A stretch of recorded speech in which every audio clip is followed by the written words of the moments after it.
Hi guys, and welcome back. Today is the start of week 5 of the dotFIT experience. And this week we're going to talk about training. And training this week we're going to go over a few different things. We're not going to have the time to take you through a full training session or exactly what we do. So we just need to cover the base points so you kind of understand what our training is like. Today is the introduction, tell you a little bit about our training. We're going to get in and actually show you the training system through dotFIT and how we construct our training, how we log our training, how we keep ourselves accountable with our training through the dotFIT system. Then we're going to take you in the gym, show you a little sampling of our workouts, what they're like. We follow a heavy and light system, so we want to show you what that is like, what heavy means, what light means. And then one of the most important components in what we do is a combination of self-myofascial release and trigger point release. And we're going to show you a little bit about that as well and give you a demonstration on that. But we wanted to give you just a brief overview of our training. Both Jennifer and I are NASM certified trainers through the National Academy of Sports Medicine. And so our training style is largely influenced by the National Academy of Sports Medicine. Through the National Academy of Sports Medicine, a couple things we want to cover is there's 3 phases of training.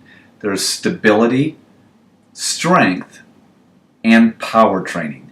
Now, because we have the goal of gaining muscle and losing fat, we're going to focus primarily on the strength portion, the middle portion of the NASM module, and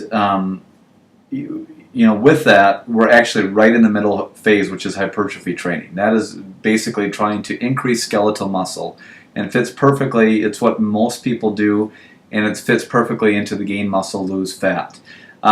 What you don't see, or what we won't show you, is that we have been doing stability training for several years. Before we prepped ourselves for hypertrophy or strength training, we did a long stability phase to prep our body to get ready for the strength training.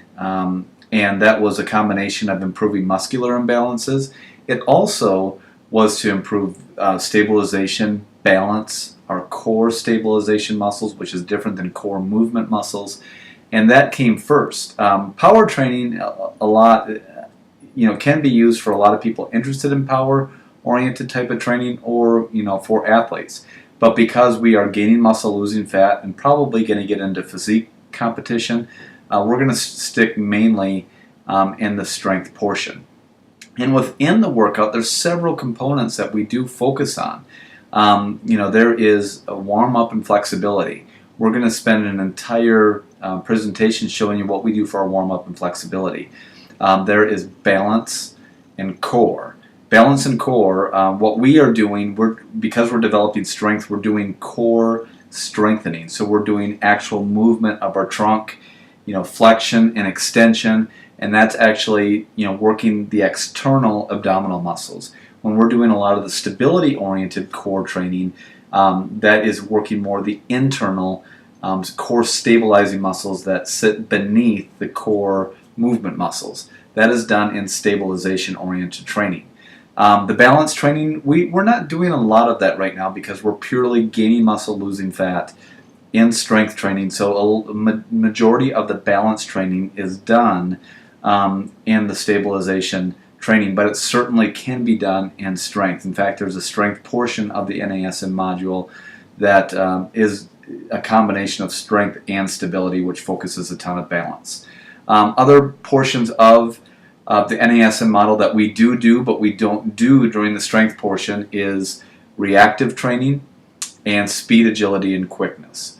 But we mainly during this are going to show you what we do for our strength or hypertrophy training and what we do for flexibility. The most important thing I want you guys to understand, though, is that this is not how we train all the time. This is not how we recommend that everybody trains. Because our focus is gaining muscle and losing fat, this is how we train for that particular purpose. Everyone needs their training focused on what their particular goal is. So you need to look at and identify what your goal is and shape your training around that. And that's what we do for all of our clients. It's just our training that we're going to show you is because we have the goal of gaining muscle, losing fat, and because we already went through stabilization training and we've improved a lot of our muscular imbalances. And so because of hypertrophy training, what Jennifer and I do, you already know that we do alternate day eating, which means we have a higher calorie day followed by a lower calorie day. Jennifer and I work out on the lower calorie day, the morning of our lower calorie day.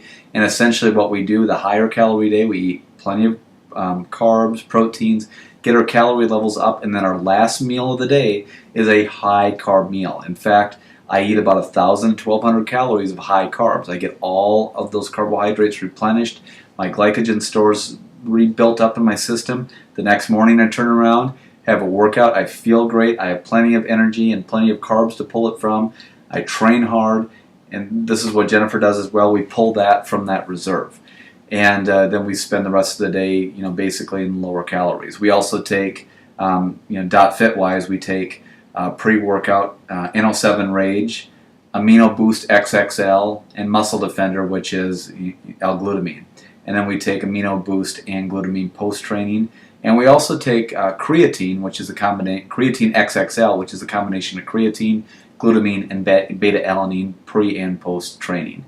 And so we work out every other day right now.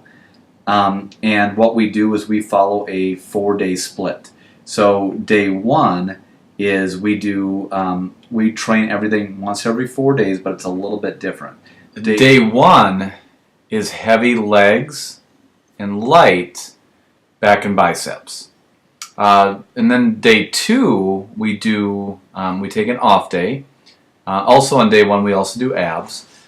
Day three, we get into and we do heavy chest and triceps and light shoulders. Day four, we take off.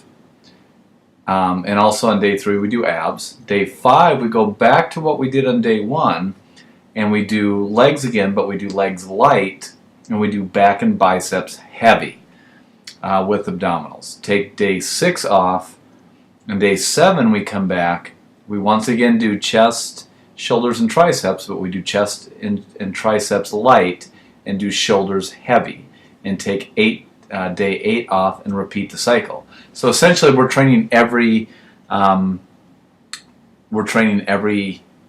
days, hitting each body part every 4 days. But over an 8-day period, we're hitting every body part twice. It's just one day over 8 days we're training each body part heavy. 1 day we're training it light. So it's getting stimulated twice in an 8-day period. It's just one of those days is heavy. And you're probably wondering, what is heavy? What is light? Well, we're going to go into the gym and show you what heavy and light training is, because what we do is we train every body part every 4 days, but we train it heavy every 4 days, and we train it light every 4 days, so it gets worked twice in an 8-day period, but just heavy once in an 8-day period. And that essentially is our training. Keep in mind, again, this is just for our goal of gaining muscle and losing fat. In many of our other series, you'll see specifically for different types of training for stability, different types of strength training, different types of power training. That's an overview of what we do training-wise for the dotFIT experience. Tomorrow on, we're going to show you specifically what our workouts look like and how we access it through the dotFIT experience and through the dotFIT system. Thanks for joining us today.